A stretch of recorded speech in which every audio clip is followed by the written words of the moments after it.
Ah, Christmas. What a beautiful time of the year. The time of giving, the time of cheer, and the time for watching things like Christmas movies. Speaking of movies, do you guys remember the 1993 film Groundhog's Day starring Bill Murray? You know, the one where he plays a man named Phil Connors who is an absolute douche and has to live the same day over and over again till he gets it right and becomes a better person by the end of it. Okay, now take that concept and make it Christmas. For you see, in the realm of Hallmark and ABC family Christmas movies lies a subgenre of this time loop concept.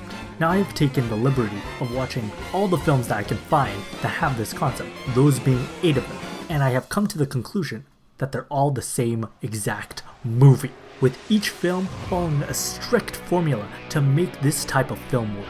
And today I'm going to be telling you that formula.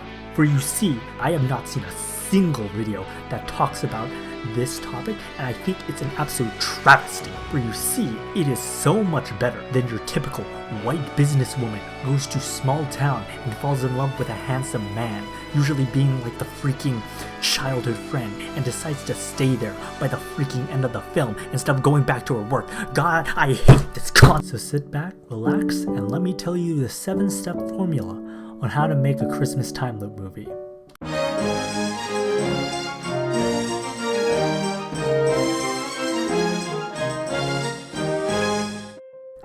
Now with any film, you can't have a movie without a protagonist, and with a film like a time loop movie, you need your protagonist to be a dick, either to their family or their friends, or maybe even both. Now the main character can be either male or female, a child or an adult, but remember they need to be a selfish douche. Maybe have them be rude to their family or ruin the night in some way, something to make them seem unlikable from the beginning. But don't go too far, or else you'll have the audience hate them and not want to see them succeed. Now remember, the protagonist's goal is to get out of the time loop, but throughout, their goal has to change from being a selfish one to being a selfless one. Basically, the time loop format is established for the main character to have their redemption arc, to create that theme of being giving and loving during the holiday season.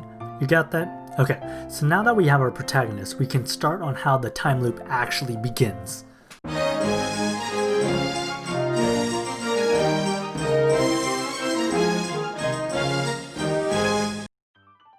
The first day establishes our protagonist and the events that would occur that day. Usually the loop takes place either on Christmas Eve or Christmas Day, and on that day the events would typically be things that would crush our protagonist and or our side character's day. Therefore, it gives certain elements for our protagonist to interact and fix with during the coming days. The types of things that would occur on this day would be things like caroling, somebody walking up to the main character and saying something to them that they'll have to hear over and over again, family dinners going wrong, etc, etc. What would also occur on the first day is setting up on what causes the time loop. Now this doesn't happen in Groundhog's Day, but for some reason it happens in all of these movies. Usually what would cause it would be some young child, whether that be the protagonist's kid or a sibling. They would say something along the lines of, "I wish it was Christmas every day.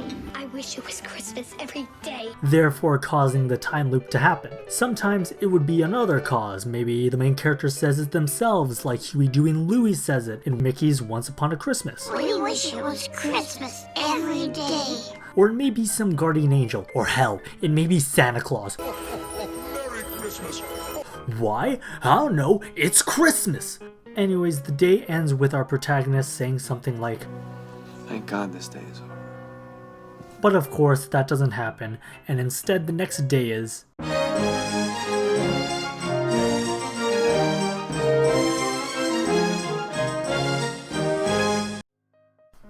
When the protagonist wakes up on the second day, they're usually confused and begin to see the same events happening again. The protagonist would say a few lines that would end up in all of these films in one way or another, like, "Merry Christmas." Yesterday was Christmas Eve. No, today is. Christmas Eve, remember? But today is Christmas Eve. No, today is Christmas Day. What day is it? It's Christmas. Come on in, silly. Christmas. Now nothing too big would happen during this day except the main character and the audience seeing the same event, but instead the protagonist is being confused and freaking out. Sometimes they'll think it's a dream and do whatever they like in 12 Dates of Christmas, but besides that, nothing else really changes. Now the third day is the real kicker, because at this point it is when the protagonist realizes that it's not just a fluke, but the truth that they are living the same day over and over again. It is at this moment when the protagonist really starts to freak out, usually with them punching, kicking, screaming, all the works. Sometimes they'll figure out what is happening to them by the second day, but this is mostly due to their guardian angel telling them what's happening. Now this doesn't typically happen, so most time loop films follow this 3-day format. But by the end, all the protagonists at this point know their situation and begin to have some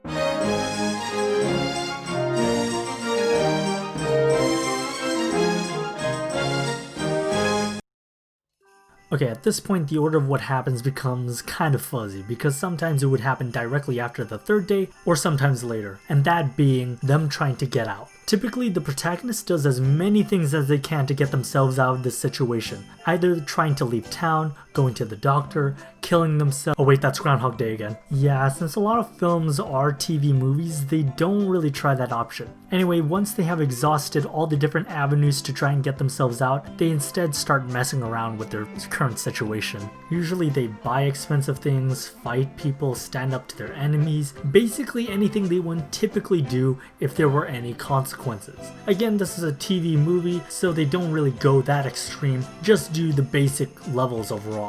After a while, they become bored with their circumstance, and this is when we reach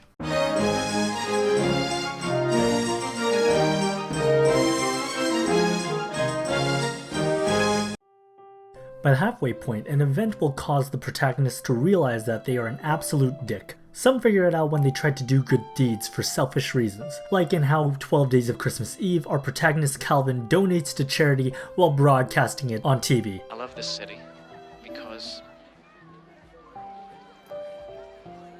because the people of the city have been so good to me and my family. Or it could be trying to obtain their love interest without giving any regard to their actual feelings, like how Kevin tries to get back with his ex-wife in Christmas Do-Over. You can give me whatever you want, Kevin, but it's not gonna make me love you again. Each film is unique in this aspect due to how the protagonist comes to realize their fundamental flaw, and I think it's pretty fascinating. Now when they figure out their flaw, they usually try to help everyone around them without realizing what they must actually do. For example, in Christmas Every Day, the protagonist Billy tries to help out everyone in the town, but realizes that not everyone can be saved. Glenwood Falls today, but Christmas 1996 was still full of tragedy. The Waverly nursing home was flooded early this morning, and they had... What's wrong, Billy? You can't fix the world. It doesn't even matter how hard you try or what you do, you can't fix everything. More bad stuff keeps on happening.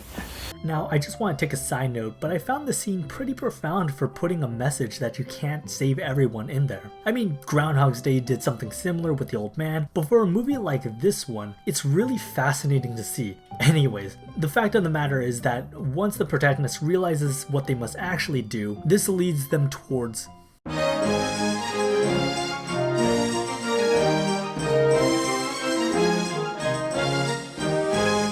During their road of redemption, this is a time for them to start working towards their unconscious goal of helping those who are close to them, those being their families and their friends, and mending the bad relationships they've had throughout the film. How they would achieve this would be by figuring out what each side character truly wants, and the protagonist trying to fix that during the next couple of loops. This would also be a time for the protagonist to learn a couple of skills that would benefit the side character stories. For example, in Pete's Christmas, he learns how to play the guitar to help with his family's caroling and to set the mood for his parents to dance together. Another would be Christmas Wedding Date, where Rebecca learns how to bake with her mother to try and bond with her and uses her baking skills to make a... Hold up, wait a minute, that's not a cake. The hell is that? Turkey mushroom risotto with white truffle. You didn't learn how to cook, woman. You learned how to freaking bake a cake. What the f? Anyways, the protagonist slowly but surely starts to mend these relationships until we reach...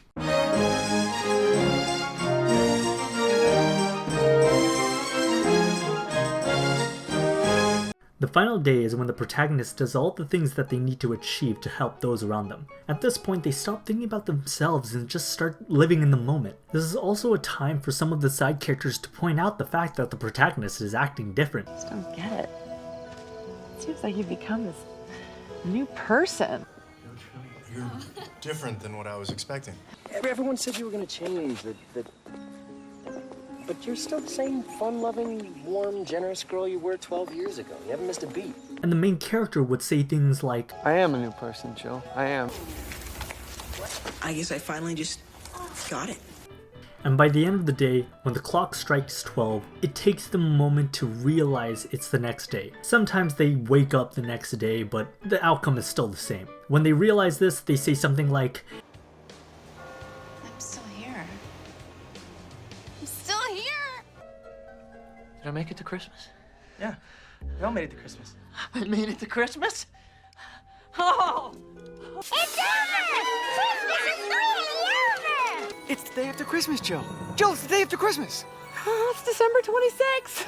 And the next day will be the 27th, and the day after that will be the 28th. Don't you understand, honey? I'm free. It's over. and with this, it would bring us to the end of their time loop, with them leaving the loop being a selfless, changed protagonist.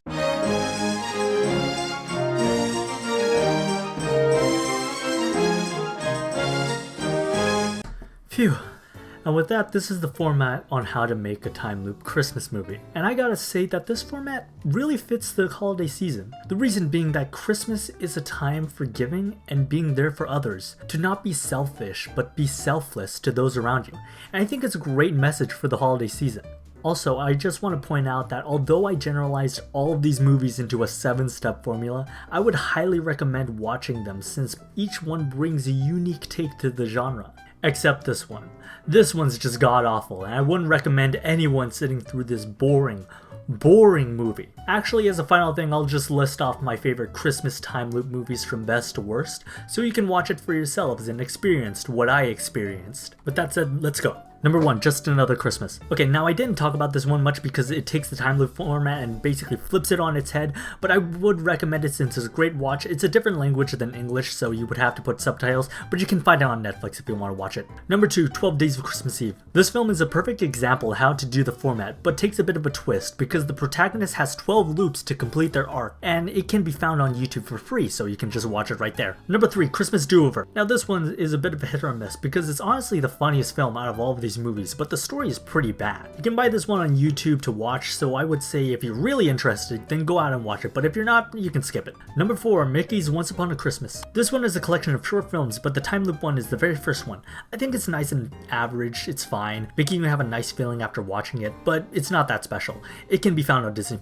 Number 5, 12 Dates of Christmas. This one is also average, having some fun parts here and there, and is your typical romantic comedy but in the format of a time loop. It can also be found on Disney Plus if you want to watch it. Number 6, Christmas Every Day. Now this one was good but falls apart near the end during the Road of Redemption and the final day, but it does have its moments. If you want to watch it, then you can find it on YouTube. It's not really that hard to find, just look it up. Number 7, Pete's Christmas. This one is pretty bland with the protagonist Pete not really doing anything till like 40 minutes into the movie, so I don't really recommend it unless you want to watch Greg Heffley. If you want to do so, then it can also be found on YouTube. And finally, number 8, A Christmas Wedding Date. Just don't watch this movie. It's not worth your time.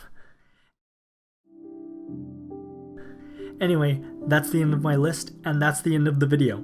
Happy holidays to everyone, and I hope you have a lovely New Year's. I'm also planning to make more and more content, so if you like this video, then like this video. If you hated this video, then you can leave a dislike if you want. And if you want to subscribe, then please subscribe, because look at this graph. Anyways, that's all I have to say. See you guys next time. Later.